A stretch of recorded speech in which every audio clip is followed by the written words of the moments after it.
നമസ്കാരം. മലയാളി വാർത്തയിലേക്ക് സ്വാഗതം. ശബരിമല സ്വർണ്ണക്കൊള്ള കേസുമായി ബന്ധപ്പെട്ട് ദേവസ്വം ബോർഡ് മുൻ പ്രസിഡന്റ് എ പത്മകുമാറിനെ SIT ഇന്ന് കസ്റ്റഡിയിൽ വാങ്ങും. ഉണ്ണികൃഷ്ണൻ പോറ്റിയുമായുള്ള പത്മകുമാറിന്റെ ഇടപാടുകളിൽ വിശദമായ പരിശോധന നടത്താൻ ഒരുങ്ങുകയാണ്. ചോദ്യം ചെയ്യലിൽ പത്മകുമാർ നടത്തുന്ന വെളിപ്പെടുത്തൽ വളരെയധികം നിർണായകമായി മാറും. എന്താണ് പത്മകുമാർ പറയാൻ പോകുന്നത്, ആരുടെയൊക്കെ പേര് പത്മകുമാറിന്റെ നാവിൽ നിന്ന് പുറത്തേക്ക് വരും എന്നതടക്കമുള്ള ആശങ്ക നിറഞ്ഞ മണിക്കൂറുകളാണ് വരാനിരിക്കുന്നത്. ഭരണ നേതൃത്വത്തിലെ ഉന്നതർക്ക് കവർച്ചയിൽ പങ്കുണ്ടോ എന്നതടക്കമുള്ള നിർണായക കണ്ടെത്തൽ അത് പത്മകുമാറിന്റെ മൊഴിയിൽ നിന്ന് മാത്രമേ അതിലേക്ക് എത്താൻ സാധിക്കുകയുള്ളൂ. അത്തരത്തിൽ എന്തെങ്കിലും ഉണ്ടോ എന്ന കാര്യത്തിൽ ഒരു വ്യക്തത വരികയുള്ളൂ. പത്മകുമാറിനൊപ്പം തിരുവിതാംകൂർ ദേവസ്വം ബോർഡിൽ ഉണ്ടായിരുന്ന 2 അംഗങ്ങളുടെ മൊഴിയെടുത്തതല്ലാതെ തുടർ നടപടികൾ ഇതുവരെയും സ്വീകരിച്ചിട്ടില്ല എന്നതാണ് ഏറ്റവും ശ്രദ്ധേയം. സ്വർണ്ണപ്പാളികൾ ഉണ്ണികൃഷ്ണൻ പോറ്റിക്ക് കൈമാറാനായി പത്മകുമാർ രേഖകളിൽ തിരുത്തൽ വരുത്തി എന്നതടക്കമുള്ള മൊഴി അംഗങ്ങൾ നൽകിയിട്ടുണ്ട്. ഇത് പത്മകുമാറിന് കനത്ത തിരിച്ചടിയായി മാറുകയും ചെയ്തു. സർക്കാരിന് കിട്ടിയ പോറ്റിയുടെ അപേക്ഷയാണ് ബോർഡിലേക്ക് നൽകിയതെന്ന പത്മകുമാറിന്റെ മൊഴി ഇതിലും അന്വേഷണ സംഘം കൂടുതൽ വ്യക്തത തേടാൻ ഒരുങ്ങുകയാണ്. കേസിലെ മറ്റൊരു പ്രതിയായ ദേവസ്വം മുൻ അഡ്മിനിസ്ട്രേറ്റീവ് ഓഫീസർ മുരാരി ബാബുവിന്റെ ജാമ്യാപേക്ഷയിൽ കൊല്ലം വിജിലൻസ് കോടതി ഇന്ന് വിധി പറയും. മാത്രമല്ല, ജയശ്രീക്കും ഇന്ന് നിർണായക ദിവസമാണ്. ജയശ്രീയുടെ മുൻകൂർ ജാമ്യാപേക്ഷ ഇന്ന് ഹൈക്കോടതിയിൽ പരിഗണിക്കും. ശബരിമല സ്വർണ്ണപ്പാളി കേസ് 4ാം പ്രതിയും ദേവസ്വം ബോർഡ് മുൻ സെക്രട്ടറിയും കൂടിയാണ് ജയശ്രീ നൽകിയ മുൻകൂർ ജാമ്യാപേക്ഷ ഹൈക്കോടതി ഇന്ന് വീണ്ടും പരിഗണിക്കാനിരിക്കുകയാണ്. ജയശ്രീയുടെ അറസ്റ്റ് തൽക്കാലത്തേക്ക് കോടതി തടഞ്ഞിട്ടുണ്ട്.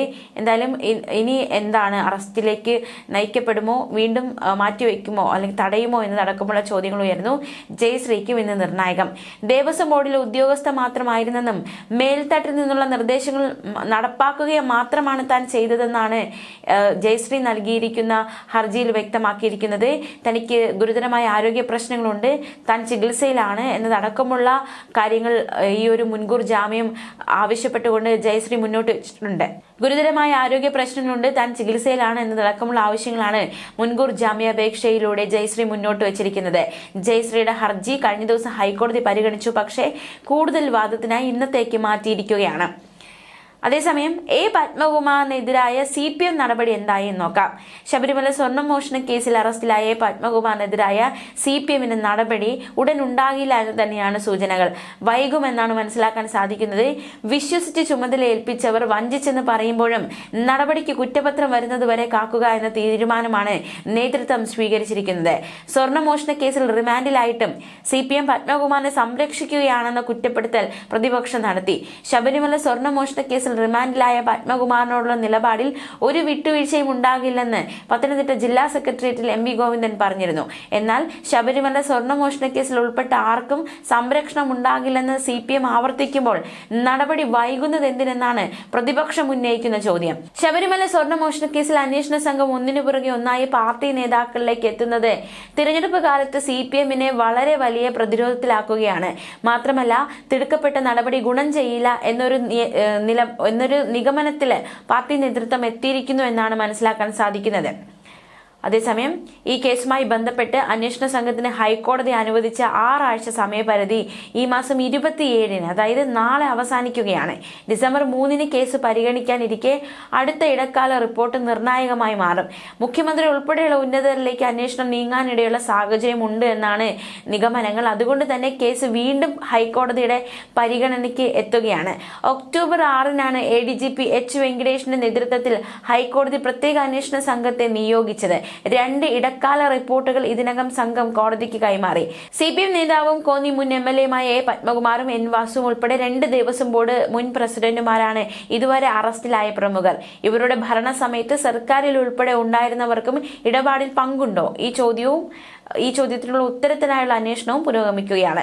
പത്തനംതിട്ട CPM ജില്ലാ കമ്മിറ്റി അംഗം കൂടിയായ പത്മകുമാറിനെ തള്ളിപ്പറഞ്ഞാണ് നിലവിൽ CPM പ്രതിരോധം ഉയർത്തുന്നത്. അന്നത്തെ ദേവസ്വം മന്ത്രി കടകംപള്ളി സുരേന്ദ്രന്റെ ഇടപാടുകളും അന്വേഷിക്കണമെന്ന ആവശ്യം പ്രതിപക്ഷം മുന്നോട്ട് വെച്ചിരിക്കുകയാണ്. 1ാം പ്രതി ഉണ്ണികൃഷ്ണൻ പോറ്റിയും സംഘവും ചേർന്ന് സ്വർണം പൂശിയ കട്ടിള, ദ്വാരപാലക ശില്പങ്ങൾ എന്നിവയിൽ നിന്ന് അന്വേഷണ സംഘം സാമ്പിൾ ശേഖരിച്ചിരുന്നു. ഇതിന്റെ റിപ്പോർട്ടും കോടതിയിലെത്തും. ദേവസ്വം വിജിലൻസ് SP-യുടെ റിപ്പോർട്ട് പ്രകാരം ശബരിമലയിൽ നിന്ന് 475 ഗ്രാം സ്വർണമാണ് നഷ്ടമായത്. ഉണ്ണികൃഷ്ണൻ പോറ്റിയുമായി നടത്തിയ തെളിവെടുപ്പിൽ ബംഗളൂരിൽ നിന്നും സ്വർണം കണ്ടെത്തിയിരുന്നു. അതേസമയം ജസ്റ്റിസുമാരായ രാജ വിജയരാഘവൻ, KV ജയകുമാർ എന്നിവരാണ് കേസ് പരിഗണിക്കുക. അറസ്റ്റിലായ 6 പ്രതികൾക്കും ജാമ്യം അനുവദിച്ചിട്ടില്ല. അറസ്റ്റിലായ പത്മകുമാറിന്റെ പാസ്പോർട്ട് അന്വേഷണ സംഘം പിടിച്ചെടുത്തിട്ടുണ്ട്. പോറ്റിക്കൊപ്പം ഇദ്ദേഹം വിദേശയാത്ര നടത്തിയിട്ടുണ്ടോ എന്ന അന്വേഷണം നിലവിൽ പുരോഗമിക്കുകയാണ്. സാമ്പത്തിക ഇടപാടുകളും അന്വേഷണ പരിധിയിലുണ്ട്. പത്മകുമാറിനെ ഉടൻ കസ്റ്റഡിയിൽ വാങ്ങും. അതേസമയം DCC പ്രസിഡന്റ് പ്രൊഫസർ സതീഷ് കൊച്ചുപറമ്പിലിന് ഒരു പ്രതികരണം വന്നിട്ടുണ്ട്. അതുകൊണ്ട് നോക്കാം. ശബരിമലയിലെ സ്വർണ്ണക്കൊള്ളയിൽ പ്രതികളായ 2 മുൻ ദേവസ്വം ബോർഡ് പ്രസിഡന്റുമാരും പ്രധാന ഉദ്യോഗസ്ഥരും അറസ്റ്റ് ചെയ്യപ്പെട്ട സാഹചര്യത്തിൽ ദേവസ്വം വകുപ്പ് മന്ത്രിയുടെയും മുൻ മന്ത്രിയുടെയും പങ്കിനെ പറ്റി അന്വേഷണം നടത്തി കുറ്റക്കാരെങ്കിൽ അറസ്റ്റ് ചെയ്ത് നിയമ നടപടിക്ക് വിധേയരാക്കണമെന്ന് സതീഷ് കൊച്ചുപറമ്പിൽ ആവശ്യപ്പെട്ടിരിക്കുകയാണ്.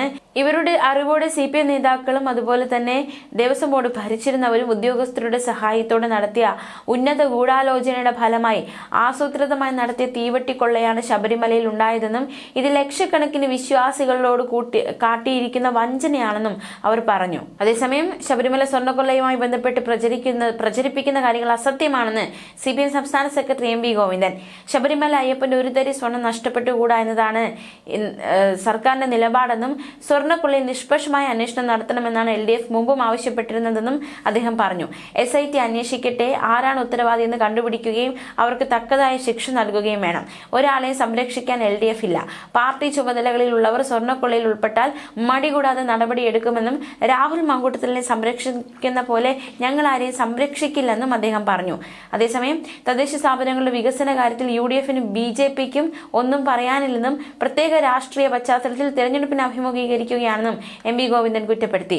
BJP RSS വർഗീയ ധ്രുവീകരണം ലക്ഷ്യമിടുകയാണെന്നും രാമക്ഷേത്ര ഉദ്ഘാടനത്തിൽ പ്രധാനമന്ത്രി പങ്കെടുത്തത് വർഗീയ അജണ്ടയാണെന്നും MV ഗോവിന്ദൻ കഴിഞ്ഞ ദിവസം കുറ്റപ്പെടുത്തുകയുണ്ടായി. ന്യൂസ് ഡെസ്ക് മലയാളി വാർത്ത.